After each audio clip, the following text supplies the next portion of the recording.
Hello friends, सभी को जय जोहार। इस वीडियो में हम पीएटी 2020 का जो प्रवेश नियम है, ठीक है, उस पर 2 बदलाव हुए हैं अभी बीच में, उसी पर हम चर्चा करेंगे जो आपको जानना बहुत ही जरूरी है। यह अधिसूचना इंदिरा गांधी कृषि विश्वविद्यालय के द्वारा जारी किया गया है 30 जुलाई 2020 को। विश्वविद्यालय विद्या परिषद की 14 जुलाई को बैठक हुआ है।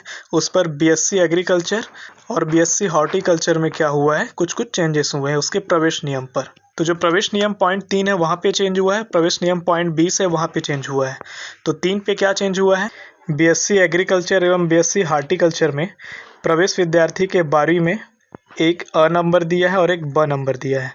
अ नंबर में लिखता है विज्ञान समूह में 3 सब्जेक्ट जैसे कि रसायन, भौतिकी, गणित या फिर जीव विज्ञान विषय के कुल प्राप्तांकों, ठीक है। अब बी नंबर पे लिखता है कृषि समूह में 3 सब्जेक्ट, कृषि के लिए उपयोगी जो 3 सब्जेक्ट है यहाँ पे फसल उत्पादन, उद्यान शास्त्र, पशुपालन, इनका जो 3 सब्जेक्ट है इसका जो विषय का जो कुल प्राप्तांक है इसके आधार पर क्या दिया जाए, प्रवेश दिया जाए।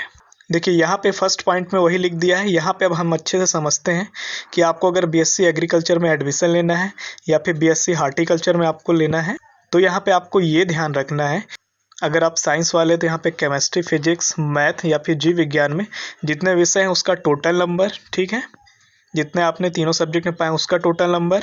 और दूसरा पॉइंट लिखता है कृषि वाले, ये जो इनका जो मेन कोर सब्जेक्ट है, सब्जेक्ट का जो टोटल मार्क्स बनेगा उसी के परसेंट के बेस पर यहाँ पे सीट को अलॉटमेंट किया जाएगा एडमिशन के लिए, पीएटी के लिए। तो आपको फर्स्ट पॉइंट क्लियर हो गया होगा कि आपका जो कोर ब्रांच है यहाँ पे उसी का बस क्या होगा, प्राप्तांकों को लिया जाएगा। हिंदी और इंग्लिश का अब रोल यहाँ पे कुछ नहीं है, ऑफिशियली यहाँ पे क्लियर कर दिया गया है कृषि विश्वविद्यालय के द्वारा। इसी तरह अगला पॉइंट में लिख दिया है उपरोक्त बिंदु में कृषि एवं विज्ञान समूहों में विषयों के कुल प्राप्तांकों के समान आने पर कृषि समूह को विज्ञान समूह के ऊपर प्राथमिकता दी जाएगी। अगर आप साइंस वाले हैं, अगर आपका 50 नंबर आया, अगर आप कृषि वाले हैं 50 आया, तो कृषि वाले को यहाँ पे पहले सीट दिया जाएगा। फिर लिखता है उपरोक्त बिंदु में समान समूह, मान लीजिए कृषि का या मान लीजिए साइंस वाले का, अगर प्राप्तांक समान हो जाता है, मतलब 2 एग्रीकल्चर के स्टूडेंट हैं, दोनों का 50-50 आ गया, ठीक है, या फिर 2 साइंस के स्टूडेंट हैं, दोनों का 50-50 अगर आ गया तो दोनों का समान परसेंट आ गया, उस कंडीशन में जिन अभ्यर्थी का उम्र ज़्यादा होगा उसको प्राथमिकता दी जाएगी। अगला पॉइंट में लिखता है बिंदु 3 में उम्र समान होने की दशा में 10वीं में कुल प्राप्तांक अधिक प्रतिशत वालों को प्रवेश में प्राथमिकता दी जाएगी।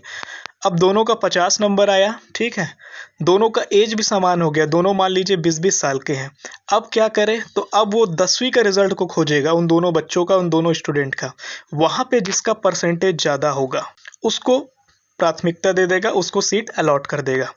अगला पॉइंट में फिर से लिखता है अगर 10वीं का परसेंट भी अगर समान हो गया तो 12वीं के पॉइंट को क्या करेगा, आधार बनाएगा, और 12वीं में जो कुल प्राप्तांक अधिक प्रतिशत वाले को प्रवेश में प्राथमिकता दी जाएगी। ये जो आदेश है कुल सचिव के द्वारा है, रायपुर निकाला गया है 30 जुलाई 2020 को। अगर आपको वहाँ पे धुंधला टाइप का दिखा हो तो आप इसको यहाँ पे स्क्रीनशॉट ले करके या फिर समझ सकते हैं। तो ये वीडियो आपको थोड़ी सी भी हेल्प की हो तो इस वीडियो को लाइक करिए, इस चैनल को सब्सक्राइब कर लीजिए। इस वीडियो में इतना ही, धन्यवाद।